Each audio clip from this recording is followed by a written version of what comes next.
So students, today we will see the next part of human reproduction chapter, class 12, that is structure of epididymisis.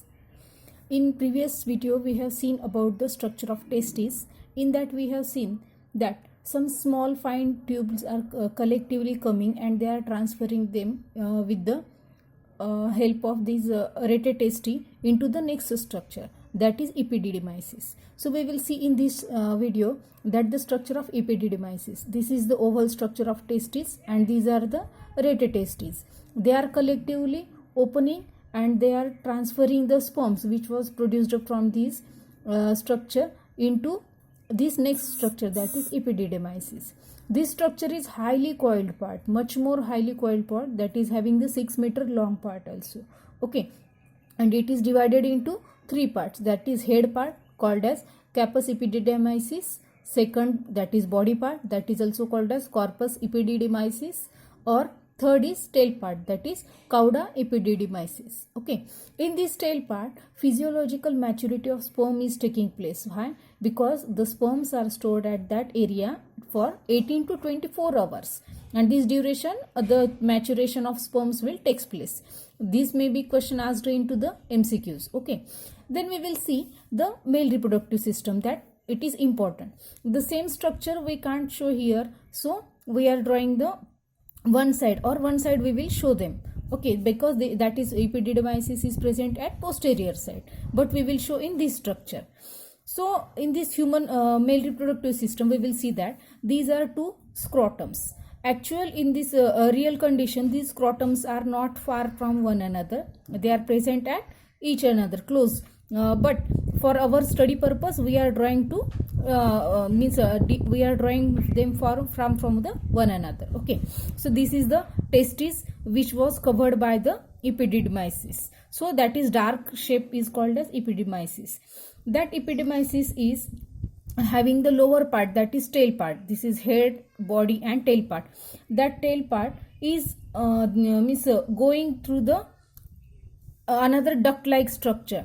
This duct like structure is called as vasa deferens, and they are conducting the sperms, and then when it will goes upside it will goes into the upper side, that is in the pelvic region, and then it will form the loop like structure. Here what happens in pelvic region, there is a sac like structure called as urinary bladder. This urinary bladder, so it is present, and in that urinary bladder from two sides this vas deferens is from the both side, from this and this also. So from this also the vas deferens will come and it will join to the lower part, that is urethra part for the urinary bladder. Urinary bladder is utilized for the storage of urine, so it is joining both the sides. What happened in that, then again next to that the next part is that duct is carrying urine also and gametes also. Why? Because it is having the gametes are also there and that urine is also there, so this part is called as urinogenital duct, this long part, because it is carrying the sperms or gametes also, and here from it is carrying the urine also. Okay, so there is so that part is called as urinogenital tract. Again we will see that when this vasa efferentia is joining to this part, there is slight swelling of the vasa differentia we will see, and that slight slight swelling is called as ampulla, and in that ampulla region one another tubular gland is present, that is called as seminal vesicle. Seminal vesicle is the gland which is present in that, and from after that where the seminal vesicle is joining, from that region to this urinogenital tract, that joining, this much part is called as ejaculatory duct. Ejaculatory duct, understand?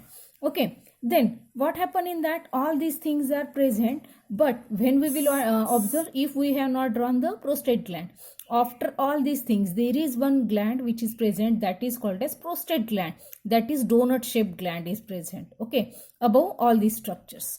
Then we will see that one small gland was there, that paired gland, that is Cowper's gland is also present. This Cowper's gland is having the pair form. Donut shaped gland, prostate gland is single. Seminal vesicle glands are pair form, both sides they are present. This Cowper's gland is helping for the secretion of mucus for the lubrication purpose.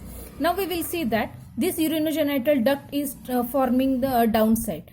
Then we will see that it is the last ending, that is urinogenital opening. This opening is like slit-like structure, not circular structure. And this is the muscular structure, highly muscular structure, okay, and that is having the last part, that is glans plenis, that is called as glans plenis. This region is called as glans plenis because there is loose skin and foldings are present, and that is last foldings are there, that is called as forescreen or prepuce, and the opening is also slit-like structure. So this is the whole structure where the penis is having all these structures. So sperms are forming here, and then they are coming and maturing, and then from they are coming with the urinogenital tract, and they are ejaculating into the female vagina. Thank you.